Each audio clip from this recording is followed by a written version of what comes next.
Following yet another series loss, the Pittsburgh Pirates are slated to head to Baltimore to take on the 24-13 Orioles, a team fresh off of beating the Tampa Bay Rays. What are the do and do nots of this series? Why is pitching going to be paramount? And how do the Pirates get back in the win column in a series victory? We'll talk about all of that and more on today's episode of Locked On Pirates, brought to you by Game Time. You are Locked On Pirates, your daily Pittsburgh Pirates podcast. Part of the Locked On Podcast Network, your team every day.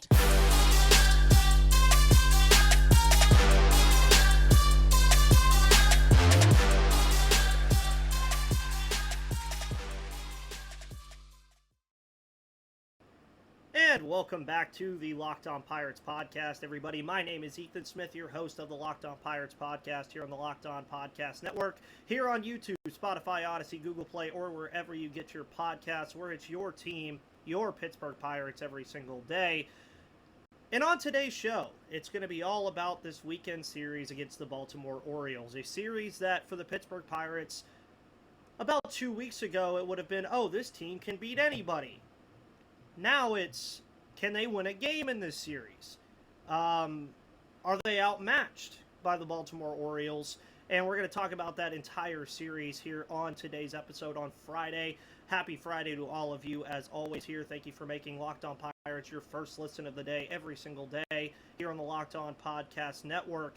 And this is a series for recency purposes that for the Pittsburgh Pirates, this series is very, very different in terms of what we've seen over the last couple of weeks. Now, you see they played the number one team in the AL East in the Tampa Bay Rays. They get swept. They play one of the better teams in the AL East in the Toronto Blue Jays. They get swept. So now they play yet another strong AL East team, and arguably, if not the best division in all of baseball in the AL East, and let alone they're playing this series on the road. So this is an Orioles team that is red hot right now. They're 24-13. They're coming off of a series victory against the Tampa Bay Rays to cut that gap in that division a little bit, even though the Tampa Bay Rays are still very much in first place at 30-9. But we've seen two different Pirates teams against the AL East this year. You saw them early in the season following that series loss to the Cincinnati Reds, where they go into Boston and Fenway and they get the sweep there. But then we've also seen them play Tampa Bay and Toronto and not win a game there at all. And you look at the Pittsburgh Pirates over their last 10 games right now, and they're 1-9 in their last 10. But you also look at the rest of the division right now, and Milwaukee is 2-8 in their last 10. Chicago is 4-6, and Cincinnati is 4-6 in their last 10, and the Cardinals are 3-7 in their last 10. So the Pirates are still clinging on to that first place spot, but as we know, if they continue to play the baseball that we've seen them play over these past 10 games, it's not going to last that long to be first place in the NL Central unless one of these other teams just continues to go on the tirade that they've been on with losing. So how do the Pirates break this kind of thing that's going on here against Baltimore? We'll get into that, of course, throughout this entire show. But just looking at this series in a microcosm, you have Johan Oviedo versus Kyle Bradish tonight, and then we get Wells versus Contreras on Saturday, and Mitch Keller versus Kyle Gibson on Sunday. So you really expect the Pirates to go into this series thinking that they do have the advantage pitching-wise. Oviedo has a better ERA than Bradish. Contreras a little bit higher than Wells, and Keller, of course, with a much better ERA than Kyle Gibson as of right now. But this series is just all about how the Pirates attack the Orioles early. We have not seen the Pirates kind of have that go ahead and attack in the early innings mantra that we saw them have in April. They were not waiting on getting runs, and now, of course, you see how things are, where the Pittsburgh Pirates are not scoring runs really at all. Of course, on Wednesday, that was the first time they put up more than 2 runs in a game the entire month of May. You're not going to win like that against this Baltimore Orioles team. I'm just here to tell you that right now. The Baltimore Orioles have many different ways that they can beat you right now offensively with Adley Rutschman, Austin Hayes, Ryan Mountcastle, Cedric Mullins, Jorge Mateo. There's a lot to like about this Orioles lineup right now that I mean, you're looking at some of the guys that are going to cause problems for you here. Anthony Santander. You already heard me mention Cedric Mullins, Ryan McKenna, Gunnar Henderson, Austin Hayes, James McCann is another guy who's a catcher right now behind Rushman that could possibly do some stuff. And interestingly enough to add here, Adam Frazier against Johan Oviedo for tonight's game has a 600 batting average and 5 at-bats against Oviedo with 1 RBI. So that'll be interesting to see. And the only person that's faced Bradish in the entire Pirates lineup is Austin Hedges, and he's 0 for 2 against Bradish. This game is at 7:05 tonight. And it's a chance for the Pittsburgh Pirates, really, to get back into the good graces against a very good team. A team that 2 weeks ago we would have looked at this game and said, oh, the Pirates can win this game. But now it's a little bit different. Now the Pirates are a team going into this series where it looks like they're outmatched. But in reality, they're not. This is a team that has proven they can play quality baseball at any given point that they need to play quality baseball. They just have to get back to scoring runs. They have to get back to giving their pitchers run support. They have to get back to scoring runners in scoring position, things that you guys heard me talk about on Wednesday's show. All things that are fixable issues. These are not issues that the Pirates are having with other teams. These are issues internally. These are issues that the Pirates can fix. And that's one of my big sticking points here, especially against a Baltimore Orioles team that does have a plus offense and a lineup that is on fire right now. You have to score these runners that are in scoring position. You got to attack these pitchers early and often, and you got to make things happen offensively. The pitching, I think, for the Pirates is going to be there. Johan Oviedo, Rowanzi, and Mitch Keller. You know what you're going to get from Mitch Keller right now. Oviedo and Contreras have kind of slowed down a little bit in that department. But you already know what the Pirates are going to be trying to do here. They need to get on opposing Baltimore pitching. That is what they're going to have to do to win this series. They're going to have to score runs early and often, and not only early and often, they're going to have to score runs, period. They're just going to have to put up more than 2 or 3 runs every single game to win this series. Now, if they do have a game like they did against Colorado where they win 2-0, at this point, the Pirates just need to start winning games again. They are still a plus 500 team. They're still 21-17, but they definitely don't look the part right now. And if they want to start looking even remotely like they did in April, what do you got to start doing? You got to start hitting the baseball, which, to be fair, they are hitting the baseball hard. It is just unfortunately going right at guys, and when you're in the middle of a slump, that's usually just how this goes. But when runners are in scoring position, the Pirates are going to have to score runs to win this series. And I'm going to have some more do's and some more do-nots in the second segment of today's show. But I want to let you guys know about the wonderful people over at So Rare MLB. You can collect, play, and win officially licensed digital cards at sorare.com/lockedon. And So Rare is a revolutionary fantasy baseball game and marketplace, transforming fans into owners with officially licensed digital cards featuring players from across all 30 MLB teams. Unlike other fantasy baseball platforms, So Rare managers truly own their fantasy experience, collecting, buying, selling, and competing with player cards against global opponents to win epic rewards. Win or lose, you still own your cards, and there's no cost to play. Plus, the more you win, the more you advance, collecting increasingly powerful cards and accessing next-level competitions and rewards. Head to sorare.com/lockedon, that's spelled SORARE.com, to draft your team of free player cards, set your lineup, and start competing today to win epic rewards. Again, that's sorare.com/lockedon to start playing today. So to follow this episode here on Friday to end the week, next week we're going to have Gary on Monday, hopefully. He's traveling around right now, but I'm sure we'll have him on Monday to talk about this week and the week ahead. We'll also be looking at the Detroit Tigers series next week, as well as a weekend series against the Arizona Diamondbacks. So plenty to talk about in Pirates land right now. And the do's of this series, I think, are pretty easy. I went over them kind of already, but to further extend that conversation, I want to see more of that veteran leadership that we were seeing in April from Carlos Santana and Andrew McCutchen. If you watch this team and their body language right now, as is human nature, they just look lifeless right now. They look like a team that doesn't even want to play the games because they just feel like they're going to lose when they go out there and play. get some of that life back. It felt like they did get some of that life back with that Mitch Keller start where he had 9 shutout innings and Rodolfo Castro had the home run to deep center field. Even in Wednesday's game when they were up 3-0 and Andrew McCutchen and Tucupita Marcano put the Pirates up 3 runs, it felt like they were turning a corner a little bit and getting back to how they were playing their brand of baseball that we've seen them play all year. Get some life back into this team, and that's why I'm emphasizing so much that I want to see this team put runs up early and often throughout this entire series. I don't want to just see them do it 1 game or even 2 games. I want to see them score runs early and often in the first couple innings where it feels like the life can come back into this team, because it feels like right now that this team is just lifeless. And one of the big things and the big sticking points that I keep going back to that I think Derek Shelton and the veteran leadership needs to go back to, and I know it's corny still to keep saying it, but the Pirates are still a first-place baseball team as we are recording today on Friday. They are still a first-place team right now.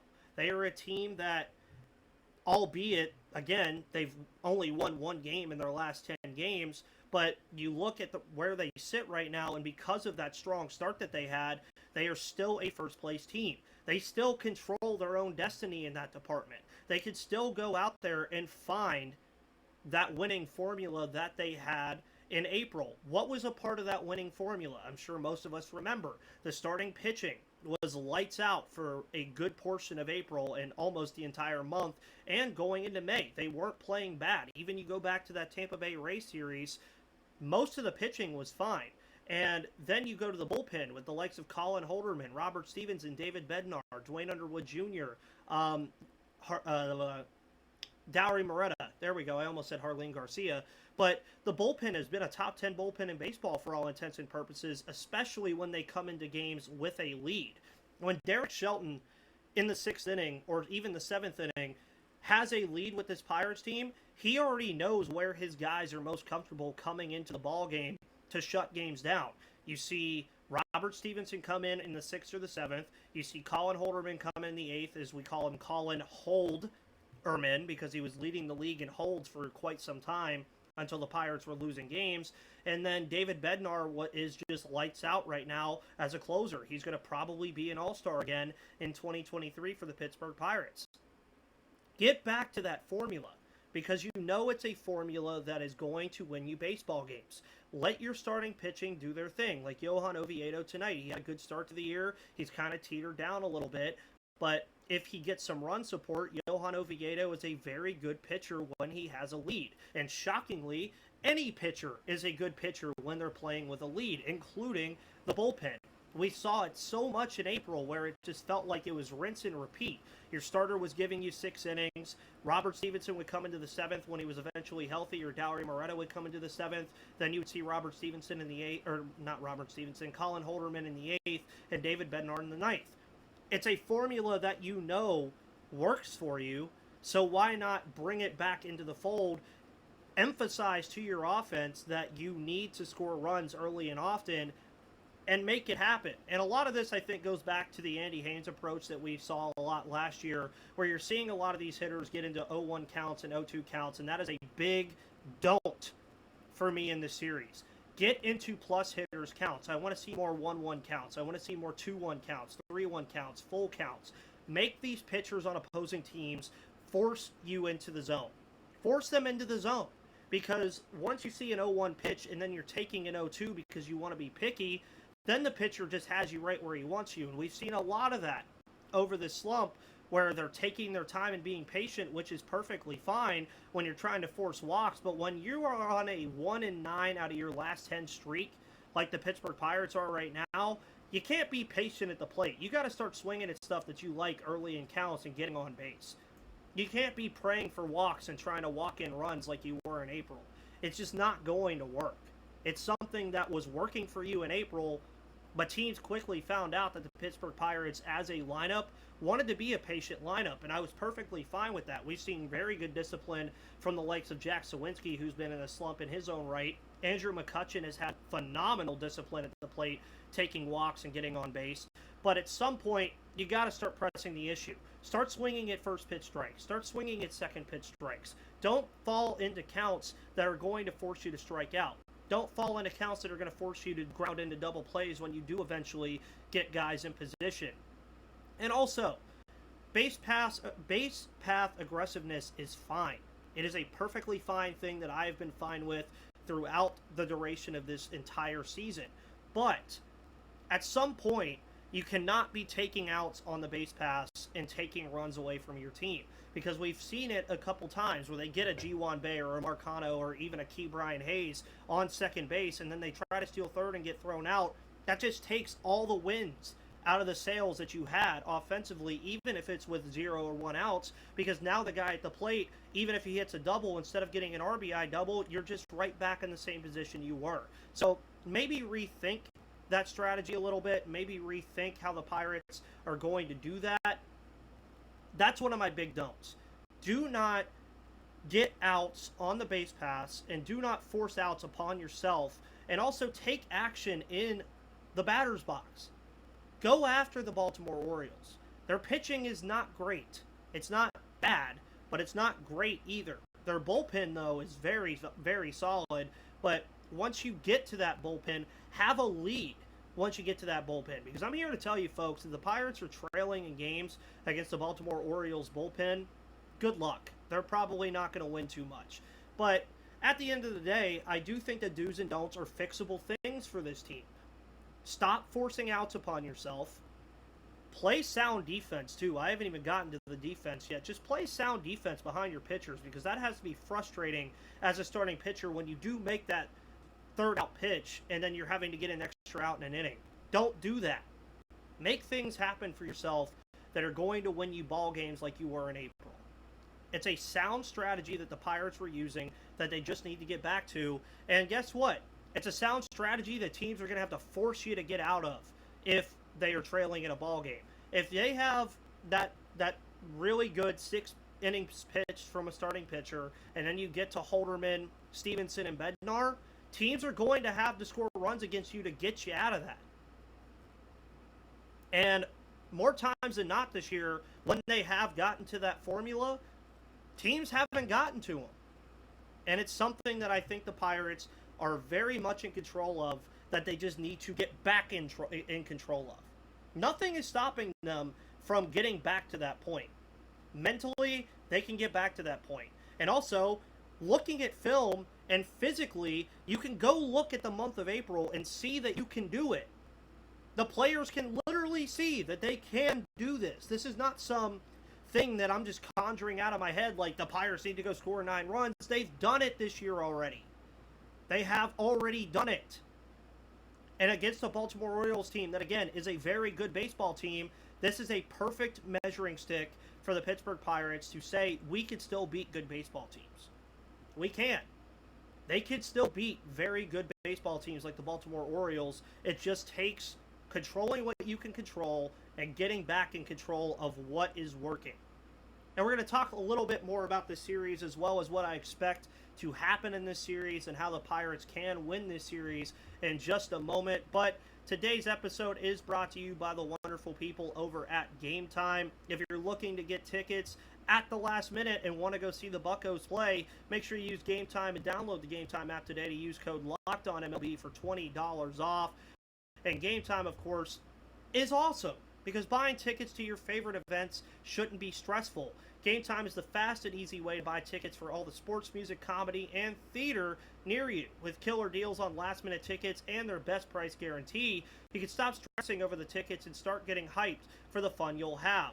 By the way, they have flash deals on last-minute tickets. They're easy to find and buy tickets for every kind of event in your area. You get images of your seat view and the lowest price guaranteed, event cancellation protection, job loss protection, and more. Forget planning months in advance. Game Time has deals on tickets right up to the day of the event. Get images of your seat before you buy so you know exactly what to expect when you arrive. Buy tickets in a matter of seconds, 2 taps, and you're set. And tickets are sent directly to your phone so you never have to dig through your email. Download the Game Time app, create an account, and use code LOCKEDONMLB for $20 off your first purchase. Terms apply. Again, create an account and redeem code LOCKEDONMLB for $20 off to download the Game Time app today. Last minute tickets, lowest price guaranteed. So, as far as this series goes and what we've seen from this Pirates team, you look at this Baltimore Orioles team, and again, it's a team that is playing very, very sound, very good baseball. And at this point in the year, when you're looking at what Baltimore has done well, they've hit the baseball well. Most recently, I'm going to try to find their series here against Tampa Bay. Most recently, I mean, they weren't really scoring crazy amounts of runs in that Tampa Bay series. They lost 3-0, 1-4-2, and 1-2-1. Even the series before that, 2 runs, 9 runs, 4 runs. The series before that, 13-0-11. So they're an offense that's scary, but they're also an offense that does struggle at certain times. So for the Pirates, their biggest thing has to be getting at this offense quickly and early often. You're looking at the team leaders as far as we look here. Austin Hayes has the best batting average on the team at a 304. Ryan Mountcastle, their big power hitter, has 8 home runs. Cedric Mullins, their arguable star, 28 RBIs. On base, Adley Rutschman at 401. And Ryan Mountcastle leads in hits. But what's most interesting about this team is they have nearly a whole lineup of guys, counting the amount of guys that they have, not their physical lineup, that are hitting above 250. You have Ortiz, Mountcastle, Santander, Rutschman, Urias, Mateo, Hayes, and McKenna all hitting over 250. And then you get into the on-base percentage stuff, and they have plenty of guys with an on-base percentage of over 300 and a couple of guys with an on-base percentage of over 333. Ben Boone with 333, Henderson with 344, McKenna 349, Mullins 351, Hayes 352, Urias 375, and Rutschman at 401, as mentioned before. So what is the big thing that the Pirates can do to shut down this lineup? Well, as I mentioned earlier, pound the zone. That is the thing that has been working for this Pirates team, especially pitching-wise, is pounding the zone. When they pound the zone, they force hitters to hit. The defense plays well behind them. That's what you're going to see. You're going to see the Pirates have success when they attack opposing pitching and their pitchers attack the zone. Now, as far as betting-wise, Baltimore is slated to win this game. They are a minus 160 favorite, so that means if you bet $100, I believe you win 60 back. And right now, the other big thing, going back to the pitching that I wanted to mention earlier for Baltimore, is that their collective pitchers have a 4.25 ERA, which ranks 9th in the AL. And one of the things that we saw a lot last year with the Pirates was that 5-run rule. Remember the 5-run rule that Ethan had for all my everydayers? Remember the 5-run rule that we had last year when the Pirates had an absurd record when scoring 5 runs or more? The Pirates have gone 13-2 in games when they have scored at least 5 runs. 13-2, folks. 13 of their 21 wins have come when they score 5 or more runs. Remember what I just said about their collective pitching. 4.25 ERA.